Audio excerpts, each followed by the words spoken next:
বিএনপির স্থায়ী কমিটির সদস্য সালাউদ্দিন আহমেদ বলেছেন, নির্বাচন নিয়ে ৬৬টি সংস্কার প্রস্তাবের ১৬টিতে বিএনপির দ্বিমত রয়েছে। বৃহস্পতিবার দুপুরে সংস্কার নিয়ে জাতীয় ঐক্যমত্য কমিশনের সাথে বৈঠক শেষে তিনি এই কথা বলেন। বিএনপির এই নেতা বলেন, সংস্কার প্রস্তাবের ২৫টির সঙ্গে একমত ও ২৫টিতে আংশিক মত দিয়েছি আমরা, বাকিগুলোতে আমাদের দ্বিমত রয়েছে।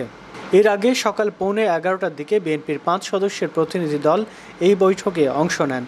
এ সময় ঐক্যমত্য কমিশনের সহসভাপতি ডক্টর আলী রিয়াজ বলেন, রাজনৈতিক দলগুলোর সাথে ঐক্যমত্যের ভিত্তিতে জাতীয় সনদ করতে চায় কমিশন। স্থায়ী গণতন্ত্র প্রতিষ্ঠাই মূল লক্ষ্য। গণতন্ত্রের জন্য বিএনপির ভূমিকা প্রশংসনীয়।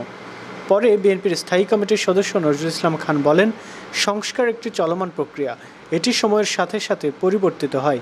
বিএনপির সংস্কারের বিপক্ষে নয়, দেশ গঠনে দলটি বেশি সোচ্চার।